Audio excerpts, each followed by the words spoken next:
আসসালামু আলাইকুম। আপনাদের সবাইকে স্বাগত জানাচ্ছি আরও একটি পর্বে। আমরা অনেক কষ্ট করে আপনাদের জন্য ঘটনা কালেক্ট করি এবং সেগুলো আপনাদের বিনোদনের জন্য পড়ে শোনাই। আপনাদের একটি সাবস্ক্রাইব আমাদের সেই যাত্রায় অনেক অনুপ্রেরণা যোগাবে। চলুন আজকের ঘটনা শুরু করা যাক। আমাদের আজকের ঘটনা পাঠিয়েছে সুনামগঞ্জের ভাটিপাড়া থেকে হামিদ ভাই।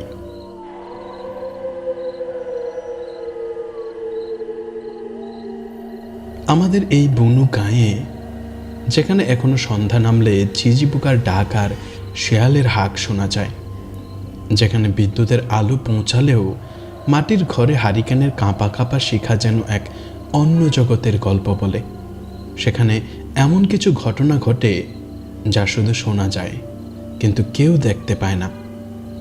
আজ আমি তোমাদের তেমনই এক কাহিনী শোনাব যা শুনে আজও অনেক মায়ের বুক কেঁপে ওঠে, আর অনেক বাবা রাতের আঁধারে বাড়ির কপাট আরও শক্ত করে বন্ধ করে দেয়।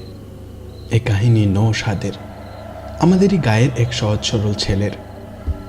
তখন 2007 বা 2008 সাল হবে। আমাদের গায়ে তখনও শহরে বাতাস লাগেনি সেভাবে।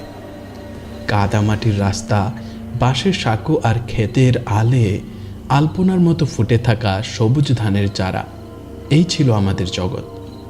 এই গায়ে বাস করত নওশাদ। বয়স তার 22 কি 23 হবে। রোগা পাতলা শরীর, কিন্তু চোখে মুখে এক ধরনের সারল্য ছিল যা দেখলেই মায়া জন্মাত। নওশাদের মতো ছেলে আমাদের গায়ে আরও অনেক ছিল, যারা দিনের বেলায় ক্ষেত খামারে খাটত আর সন্ধে হলেই মসজিদের মুয়াজ্জিনের আজান শুনে মাগরিবের নামাজে যেত। কিন্তু নওশাদের মনে এক অন্য সুর বাঁচত। তার মন কেবল খুঁজে ফিরত এক মুখ, এক হাসিকে। সে ছিল সোহিনী। সোহিনী, সে যেন গায়ের সব মেয়ের মধ্যে এক অনন্য রূপবতী। কালো মেঘের মতো চুল, হরিণীর মতো চোখ, আর হাসলে গালে টোল পড়ত। এক ঝলক দেখলেই যে কারো মন ভোলাতে পারত সে। গায়ের প্রায় সব ছেলেরই চোখ ছিল সোহিনীর দিকে, কিন্তু সোহিনী ছিল যেন এক অচিন পাখি, কারো দিকে ফিরে তাকাতো না। তার চালচলনে ছিল এক ধরনের অহংকার, এক ধরনের উদাসীনতা। নওশাদ প্রথম যেদিন সোহিনীকে দেখেছিল সেদিনই তার মনটা চুরি হয়ে গিয়েছিল। সেদিনের পর থেকে নওশাদের দিনগুলো যেন সোহিনীর নামেই লেখা হয়ে গিয়েছিল। নওশাদ আড়ালে আবডালে সোহিনীকে দেখত। কখনো সে ক্ষেতের পাশ দিয়ে হেঁটে যাচ্ছে কলসি কাঁধে, কখনো সে পুকুর ঘাটে চুল শুকাচ্ছে। নওশাদের বুকটা ধুকপুক করত। সে মনে মনে কত কথা বলতো সোহিনীকে, কত ভালোবাসার পদ্ম বানাতো, কিন্তু মুখে সে কথা বলার সাহস পেত না। একদিন অনেক সাহস করে সে সোহিনীর পথ আটকালো। আমতা আমতা করে কিছু বলতে চাইল, কিন্তু সোহিনী তার দিকে কেবল এক পলক তাকালো, তারপর মুখ ঘুরিয়ে চলে গেল। সেদিন নওশাদের চোখে জল এসেছিল। এমন আরও কতবার যে সে চেষ্টা করেছে সোহিনীর মন পেতে।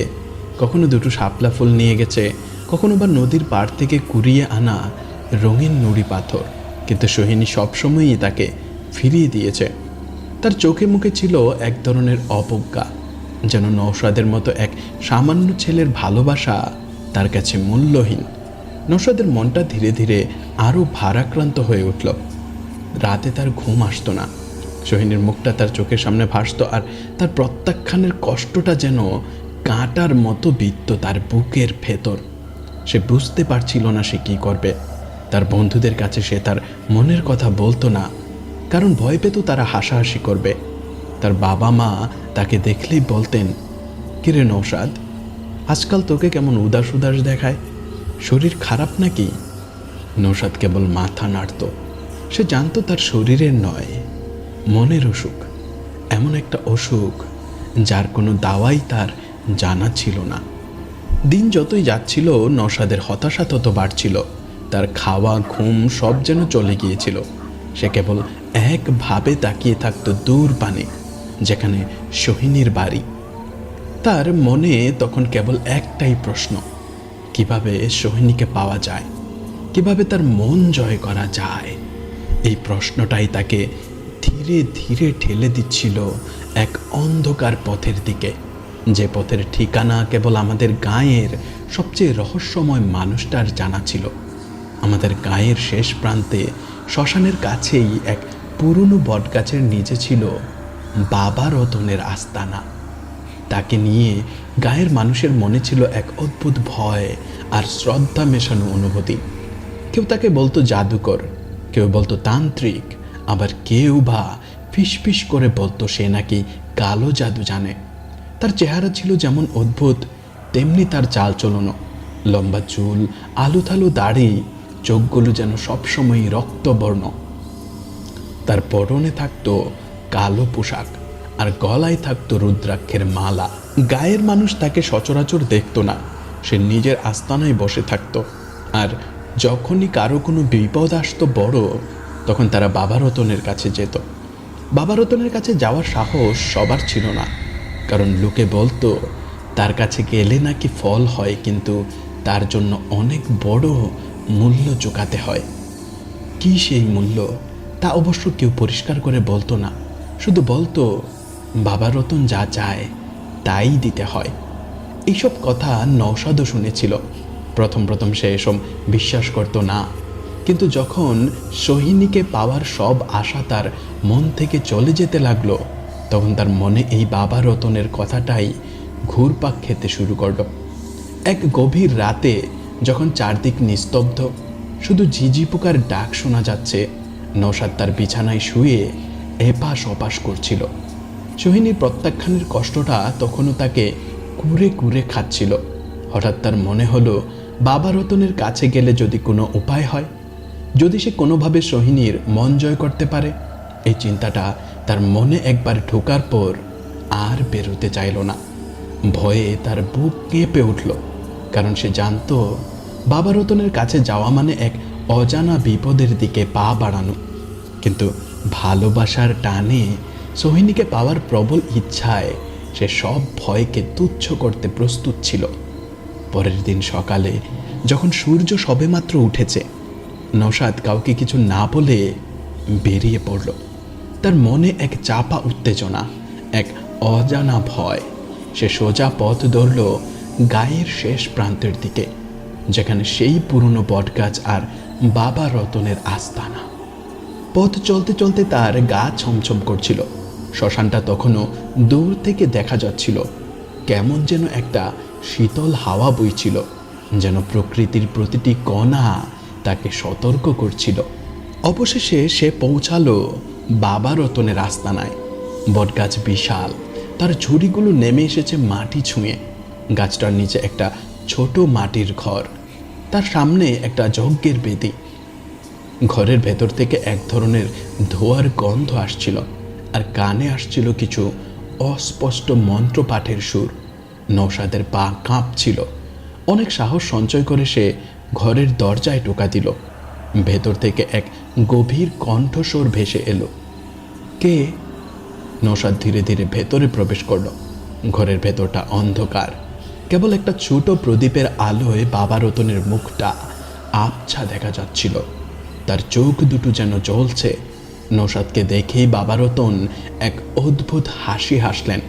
তার দাঁতগুলো ছিল হলদেটে, আর মুখে এক রহস্যময় ভাব। নওশাদ আর দেরি না করে নিজের সমস্যার কথা বলতে শুরু করলো। সে সোহিনীকে কতটা ভালোবাসে, সোহিনী কিভাবে তাকে প্রত্যাখ্যান করেছে, সব কথা খুলে বলল। বাবা রতন সব শুনে নির্বিকার ভাবে, তার চোখে কোনো ভাবান্তর না রেখে বললেন, ভালোবাসা সে তো বড় কঠিন জিনিস রে বাপ, পাওয়ার জন্য অনেক মূল্য দিতে হয়। নওশাদের বুকটা ধুকপুক করে উঠল। সে অধীর আগ্রহে তাকিয়ে রইল বাবা রতনের দিকে। বাবা রতন বললেন, সোহিনীকে তুই পাবি, কিন্তু তার জন্য তোকে এক কাজ করতে হবে। এমন এক কাজ যা সবার জন্য নয়। যদি তুই সাহস করিস, তবে আমি তোকে পথ দেখাবো। নওশাদ কোনো চিন্তা না করেই বলে উঠল, আমি রাজি বাবা, আমি সব করতে রাজি। বাবা রতন এক ধরনের অশুভ হাসি হাসলেন। তার হাসি শুনে নওশাদের গা কাঁটা দিয়ে উঠল। সে বলল, তবে শোন, আগামী অমাবস্যায় যখন রাতের আঁধার হবে সবচাইতে গভীর, আকাশে থাকবে না এক টুকরো চাঁদ, তখন তোকে যেতে হবে শ্মশানে। সেখান থেকে নিয়ে আসতে হবে এক মুঠো মাটি। আর মনে রাখিস, যত ভয়ই পাক না কেন, যত অদ্ভুত ঘটনাই ঘটুক না কেন, ভুলেও পেছনে ফিরে তাকাবি না। যা ঘটবে সব উপেক্ষা করে কেবল সামনের দিকে হেঁটে যাবি। যদি একবারও পেছনে তাকাস, তবে তোর কপালে কি ঘটবে তা আমি জানি না। নওশাদ বাবা রতনের কথাগুলো শুনল, আর তার মনে এক মিশ্র অনুভূতি হলো। একদিকে সোহিনীকে পাওয়ার আশা, আরেকদিকে এক অজানা বিপদের ভয়। শ্মশানের নাম শুনতেই তার গা হিম হয়ে গেল, কিন্তু ভালোবাসার টানে সে সব মেনে নিল। বাবা রতন তাকে কিছু মন্ত্র শিখিয়ে দিলেন, যা শ্মশানে গিয়ে উচ্চারণ করতে হবে। নওশাদ মন্ত্রগুলো মুখস্থ করে নিল, তারপর অন্ধকার আস্তানা থেকে বেরিয়ে এলো। বাইরে তখনও দিনের আলো ছিল, কিন্তু নওশাদের মনে তখন যেন নেমে এসেছিল অমাবস্যার অন্ধকার। অবশেষে অমাবস্যার রাত এল। সেদিন আকাশ ছিল মেঘে ঢাকা, এক ফোঁটা আলো ছিল না আকাশে। তারাগুলো যেন মেঘের আড়ালে মুখ লুকিয়েছে। রাতের আঁধার ছিল গাঢ় কালো, যেন এক বিশাল দৈত্য সব কিছু গিলে খেয়েছে। নওশাদের বুকের ভেতরটা দুরু দুরু করছিল। সারাদিন তার কিছু ভালো লাগেনি। খাওয়া ঘুম সব চলে গিয়েছিল। বাবা রতনের কথাগুলো তার কানে বাজছিল, ভুলেও পেছনে ফিরে তাকাবি না। সন্ধে নামতেই গায়ে এক অন্যরকম নিস্তব্ধতা নেমে এলো। ঝিঝি পোকার ডাক যেন আরও তীব্র হয়ে উঠল, আর শেয়ালের হাঁক আরও ভীতিকর শোনাতে লাগলো। নওশাদ গোসল সেরে নিল। মায়ের চোখ এড়িয়ে সে একটি ছোট কোদাল আর একটা মাটির পাত্র নিয়ে বেরিয়ে পড়ল। তার মা বাবা তখনও বুঝতে পারেননি তাদের ছেলের মনে কি চলছে। তারা ভেবেছিল নওশাদ হয়তো তার বন্ধুদের সাথে গল্প করতে যাচ্ছে। নওশাদ পা টিপে টিপে বাড়ি থেকে বেরুলো। তার হাত পা ঠান্ডা হয়ে আসছিল। গায়ের রাস্তাঘাট তখন জনশূন্য। দু একটা কুকুর কেবল ডেকে উঠছিল। নওশাদ দ্রুত হাঁটছিল। তার গন্তব্য ছিল গায়ের শেষ প্রান্তে থাকা সেই শ্মশান। শ্মশানের নাম শুনলেই গায়ের মানুষ এখনো আঁতকে ওঠে। ওখানে দিনের বেলাতেও কেউ একা যেতে সাহস করে না, রাতে তো প্রশ্নই আসে না। সেই শ্মশানেই নওশাদ যাচ্ছিল তার ভালোবাসার টানে, এক মুঠো মাটির সন্ধানে। যত সে শ্মশানের দিকে এগোচ্ছিল, তত তার মনে ভয় বাড়ছিল। রাস্তার দুপাশের গাছগুলো যেন রাতের আঁধারে আরও ভয়ঙ্কর দেখাচ্ছিল। তাদের ডালপালা যেন লম্বা হাত বাড়িয়ে তাকে ডাকছিল। বাতাসে এক ধরনের শীতলতা ছিল, যা শীতের হাওয়ার মতো নয়, বরং এক অশুভ শক্তির উপস্থিতির জানান দিচ্ছিল। এক ধরনের পচা গন্ধ তার নাকে আসছিল, যা শ্মশানের চিরচেনা গন্ধ। অবশেষে সে পৌঁছালো শ্মশানের ধারে। শ্মশানটা ছিল একটা ছোট নদীর পাড়ে। আশেপাশে কিছু গাছপালা, আর মাঝখানে পোড়া খাট আর ছায়ের স্তূপ। নওশাদ ভয়ে ভয়ে চারদিকে তাকালো। গাঢ় অন্ধকার ছাড়া আর কিছুই দেখা যাচ্ছিল না। কেবল নদীর জল ক্ষীণ শব্দ করে বয়ে যাচ্ছিল, আর বাঁশ ঝাড়ে বাতাস লেগে এক অদ্ভুত শব্দ হচ্ছিল, যেন কেউ ফিসফিস করে কথা বলছে। নওশাদের গায়ের লোম সব খাড়া হয়ে উঠেছিল। সে তখন বাবা রতনের শেখানো মন্ত্রগুলো মনে মনে জপ করতে লাগলো। তার হাত পা কাঁপছিল। শ্মশানের মাঝখানে গিয়ে সে স্থির হলো। চারিদিকে শুনশান নীরবতা, কেবল তার হৃদস্পন্দনের শব্দ সে শুনতে পাচ্ছিল। সে কোদাল দিয়ে মাটি খুঁড়তে শুরু করলো। প্রথমে কোপ দেওয়ার সাথে সাথেই তার মনে হলো যেন মাটির ভেতর থেকে একটা ঠান্ডা বাতাস উঠে এলো, যা তার শরীর কাঁপিয়ে দিল। যখন সে মাটি তুলছিল, তখন তার কানে এক ধরনের অদ্ভুত শব্দ আসতে লাগলো। প্রথমে মনে হলো কেউ কাঁদছে, তারপর মনে হলো কেউ হাসছে। হাসির শব্দটা খুব কর্কশ, যেন বহু বছর ধরে কেউ হাসেনি। নওশাদ মনে মনে নিজেকে শক্ত করল। বাবা রতনের কথা মনে পড়ল। ভুলেও পিছনে ফিরে তাকাবি না। সে কেবল সামনের দিকে তাকিয়ে রইল আর মাটি তুলতে লাগলো। তারপর তার মনে হলো কেউ যেন তাকে পেছন থেকে টানছে। নওশাদ ভয়ে কুঁকড়ে গেল, কিন্তু পেছনে তাকালো না। তার মনে হলো কেউ যেন তার কানের কাছে ফিসফিস করে কথা বলছে। কথাগুলো স্পষ্ট ছিল, কিন্তু তাতে এক ধরনের হুমকি ছিল। ফিরে যা, ফিরে যা, যেন কেউ তাকে বলছিল। নওশাদ নিজেকে আরো শক্ত করলো। সে দ্রুত মাটি তুলে মাটির পাত্রে ভরতে লাগলো। একসময় শ্মশানের মাঝখানে এক ভয়ঙ্কর মূর্তি দাঁড়িয়ে আছে এমন মনে হলো তার। ছায়ার মতো এক মূর্তি, যার চোখগুলো যেন জ্বলছে। নওশাদ ভয়ে আর্তনাদ করে উঠতে চাইল, কিন্তু শব্দ বেরোলো না।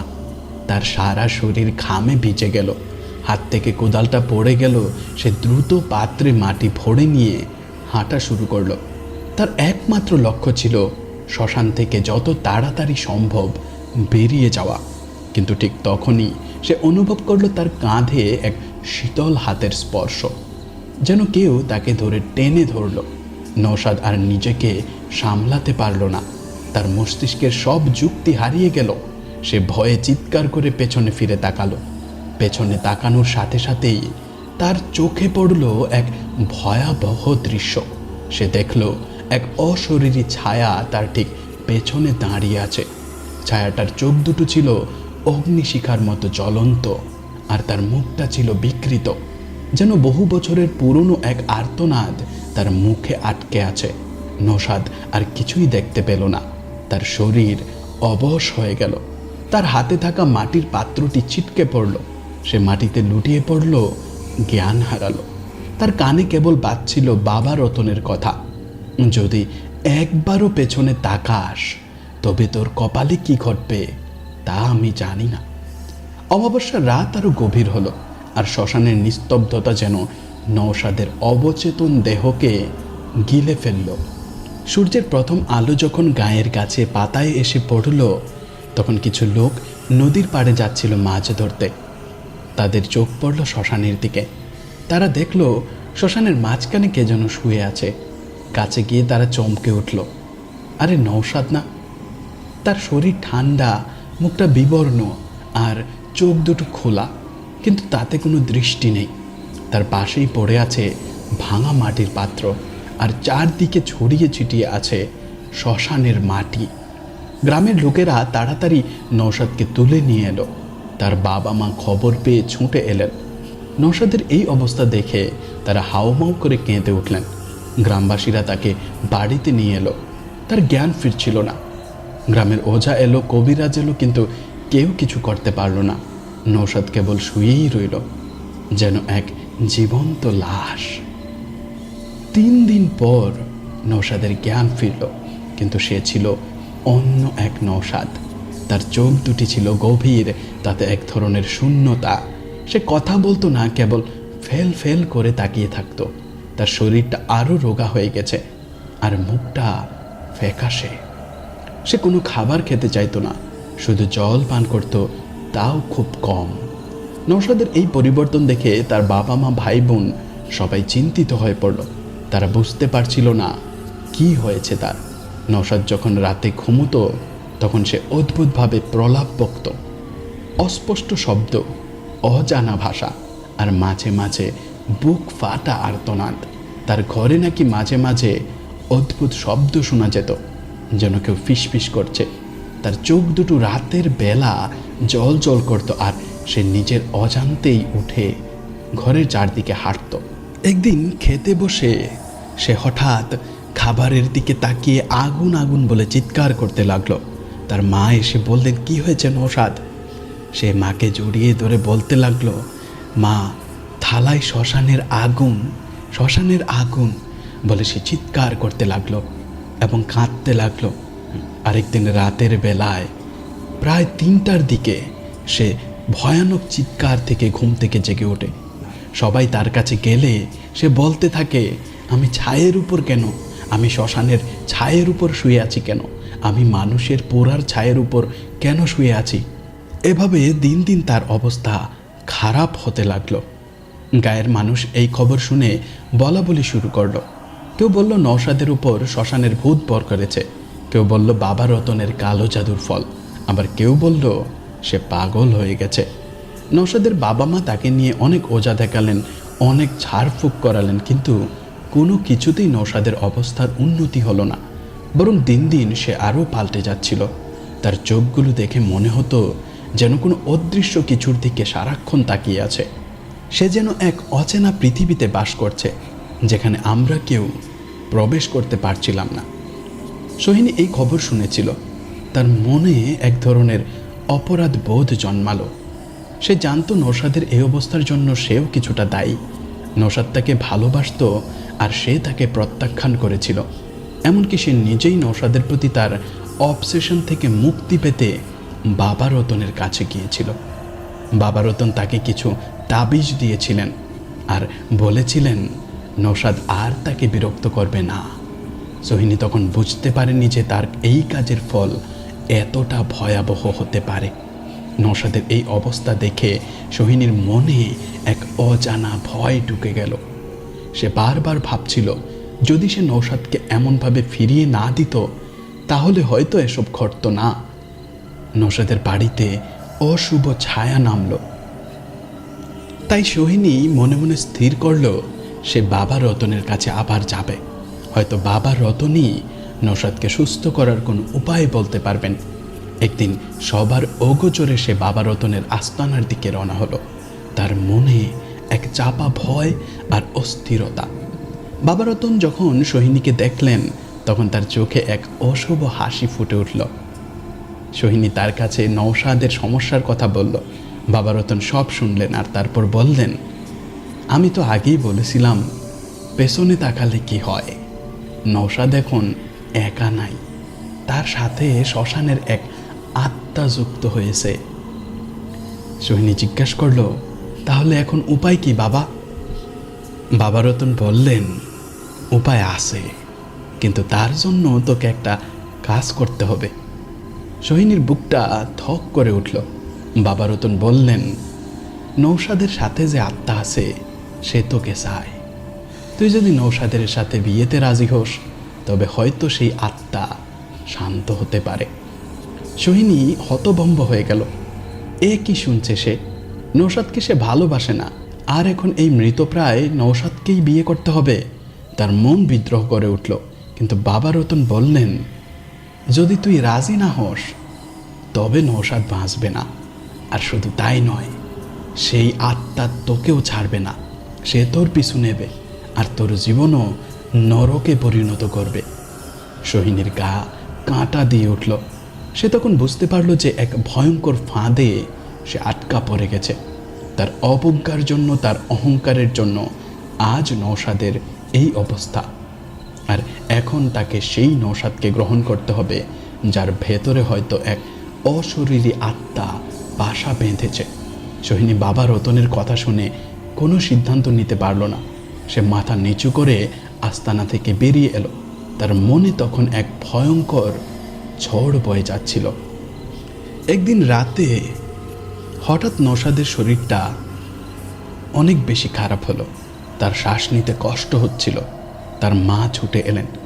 নওশাদের চোখ দুটো তখন জল জল করছিল আর তার মুখ থেকে এক অস্পষ্ট শব্দ বের হচ্ছিল। তার মা ভয় পেয়ে গেলেন।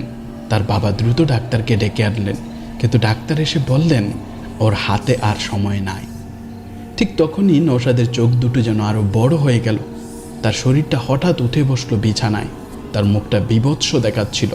তার গলা থেকে এক বিকট হাসি বের হলো, যা মানুষের হাসি ছিল না, যেন এক অশরীরী সত্তা নওশাদের দেহটা দখল করে নিয়েছে। তার মা ভয়ে চিৎকার করে উঠলেন। নওশাদের বাবাও হতভম্ব। নওশাদ তার বাবা মায়ের দিকে তাকিয়ে অদ্ভুতভাবে হাসল। তারপর সে তার মায়ের দিকে হাত বাড়ালো, যেন কিছু ধরতে চাইছে। ঠিক তখনই সোহিনী খবর পেয়ে ছুটে গেল। সে শুনতে পেয়েছিল নওশাদের বাড়িতে গন্ডগোল হচ্ছে। সে যখন ঘরে ঢুকলো তখন নওশাদ তার দিকে তাকিয়ে এক অদ্ভুত হাসি হাসল। সে তার ভাঙা ভাঙা গলায় বলল, সোহিনী আমার আমার। সোহিনী ভয়ে জমে গেল। সে দেখল নওশাদ তার দিকে এক ভয়ঙ্কর দৃষ্টিতে তাকিয়ে আছে। সে যখন বুঝতে পারল বাবা রতনের কথাগুলো সত্যি ছিল, সেই শ্মশানের আত্মা এখন নওশাদের দেহ দখল করে তাকে চাইছে। নওশাদ তখন বিছানা থেকে নেমে সোহিনীর দিকে এগুতে লাগলো। তার তার শরীরটা তখন দুর্বল, কিন্তু তার চলার গতিতে এক অশুভ শক্তি ছিল। সোহিনী ভয়ে পিছিয়ে গেল। তার মনে হলো এ নৌশাদ নয়, এ যেন অন্য কিছু। সোহিনী তখন চিৎকার করে বলল, আমি রাজি, আমি তোমাকে বিয়ে করব, কিন্তু নৌশাদকে ফিরিয়ে দাও। তার কথা শুনে নৌশাদের গতি থেমে গেল। তার চোখ দুটোতে এক পলকের জন্য এক ধরনের শূন্যতা দেখা দিল, কিন্তু সেই মুহূর্তেই তার মুখ থেকে এক কর্কশ হাসি বের হলো। সে বলল, অনেক দেরি হয়ে গেছে সোহিনী, নৌশাদ আর নেই, সে এখন আমার সাথে মিশে গেছে। তার কথা শেষ হওয়ার আগেই নৌশাদের শরীরটা থরথর করে কাঁপতে লাগলো, তার চোখ থেকে রক্ত গড়াতে লাগলো, তার মুখটা আরও বিভৎস হয়ে গেল। তারপর সে মাটিতে লুটিয়ে পড়ল আর এক বিকট চিৎকার করে তার আত্মা দেহ ত্যাগ করল। এভাবেই বাবা রতনের কালো জাদুর কাছে নৌশাদের বলি হলো, আর সোহিনী নামের এক মেয়ের ভালোবাসার প্রত্যাখ্যানের কাছে। সোহিনীর জীবনও এরপর আর স্বাভাবিক রইল না। নৌশাদের মৃত্যুর পর সে আরও চুপচাপ হয়ে গেল। তার মনে সবসময় এক ভয় কাজ করত। রাতে ঘুমাতে গেলে তার কানে নাকি ফিসফিস শব্দ আসতো, সোহিনী আমার আমার।